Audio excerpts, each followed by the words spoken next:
There are four fundamental forces in the nature, right? What are those fundamental forces? First question come, what is fundamental? Fundamental forces are the forces which is naturally existing in the earth's surface, okay? So there are four fundamental forces, that is gravitational force, electromagnetic force, strong nuclear force and weak nuclear force. If somebody is going to ask you, that is, what is gravitational force, magnetic force, strong nuclear force and weak force? Normally, the forces are of two types, fundamental force, just now we have seen, and the derived forces. Derived forces are those forces which are derived from with the help of these four fundamental forces. Such forces are called the derived forces, like your frictional force and all. So, derived forces are what? Derived forces which will drive with the help of fundamental forces, like your frictional force, okay, torque or any other force, whatever we are studying after this, that force is called the derived forces, right? Now this gravitational force and magnetic force, these two forces come under a category which we have discussed in macroscopic domain. Okay, it is under a macroscopic domain because we are talking about a big or in a large scale we are talking about. Here if you will see, we are talking about nuclear, means we are talking about the molecules, atoms and also it is comes under a microscopic domain. So in physics we are studying about microscopic as well as macroscopic, and in the nature we also have the two domains which have the two forces, means the four fundamental forces, gravitational force, electromagnetic force, strong nuclear force and a weak nuclear force. So now we are going to discuss the gravitational force first. Now we will talk about the gravitational force. What is gravitational force? Isaac Newton has observed that every body in the universe is attract every other body, and with this force is known as gravitational force, okay? What is his observation is, Newton has observed that gravitational force because of the, you have seen when we have a tree and why the apple has fallen down from the tree. This was his observation and that is the cause of your gravitational force, and he has observed that every body in the universe is apply, or we can say that attract every other body with the force known as gravitational force. Now understand what is gravitational force. It is a force which is acting between two masses. So suppose I said this is mass m1 and this is mass m2. So what its forces says that according to Newton's law of gravitation, I can say that force, which force we are talking about, gravitational force, is directly proportional to the product of two masses and it is inversely proportional to the square of the distance between them. So this is m1, m2 and this will be my r square. This will be my equation 2. From equation 1 and 2 we will find F is directly proportional to m1, m2 upon r square. So what this force states? The force is directly proportional to the product of two masses and inversely proportional to the square of the distance between them.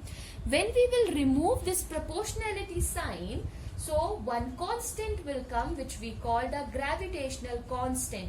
When we remove this sign, we will got, this is called a gravitational constant.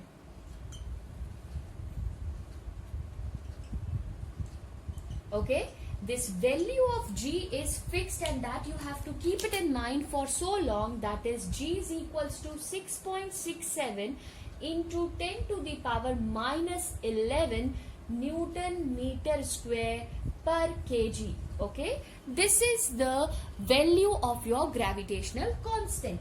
So what is this? If we will talk about in this force, that what is this force and what is its property. Here if you will see, these two masses are separated by the distance r. If you will see this force, if properties we are going to discuss, so this is the weakest force in the nature. this force is the weakest force in the nature. Okay. Next point, if we will talk about, this force is called the central force. Why it is called the central force? Because here the two masses are acting between the line of action. That's why it is called a central force. Okay. Third point, it obeys the inverse square law. Here you can see that the square of the distance between them, so it obeys this inverse square law. Okay. Third point, if we will talk about here, that is this force is a long range force. Because of gravitational force only we have found that around the sun, if this is the sun, we have seen the planets are orbiting around the sun. So this force is a long range force. Okay. Another thing, that is this force is a conservative force, means it is path independent force. It does not depend on the path. It does not depend on the path, but it depends on the point where the point of action of the force is taking place. So these are the some properties of the gravitational force. The exchange between these two masses is taken place with the help of particle which we known as, or which we called as, graviton. Okay, so this is all about, we have talked about the gravitational force. Now we will talk about the electromagnetic forces. Now where we have seen this electromagnetic forces. Now electromagnetic force is also existed in the nature. Electromagnetic force, if you will see, here we have the two sense. One is of electricity and one is of magnetism. It means this force is related to the charges. This force is related to the charges. Now the charges are also of two types. One is positive charge and one is negative charge. If we have the similar charges, so they will experience a force of repulsion. If we will have the opposite charges, they will experience a force of attraction between them. So what is electromagnetic force? We can say that electromagnetic force is defined as the force which is acting between the two charges. So this can be positive and this can be negative, which is distance or which is situated at our distance apart from each other. So we can say that the electromagnetic force is directly proportional to the product of two charges and inversely proportional to the square of the distance between them. So we got this expression as Q1 Q2 upon R square. And when we remove this proportionality, we will find the constant which we called K, whose value is 1 upon 4 pi epsilon naught Q1 Q2 upon R square. This is nothing but a constant whose value is 1 upon 4 pi epsilon naught, which is equals to 9 into 10 to the power 9 Newton meter square per coulomb square. Okay, and it is an electrostatics constant, which we call an electrostatics constant. Okay, now here if you will see this force, the electromagnetic force is due to the electric and the magnetic effect of the charges.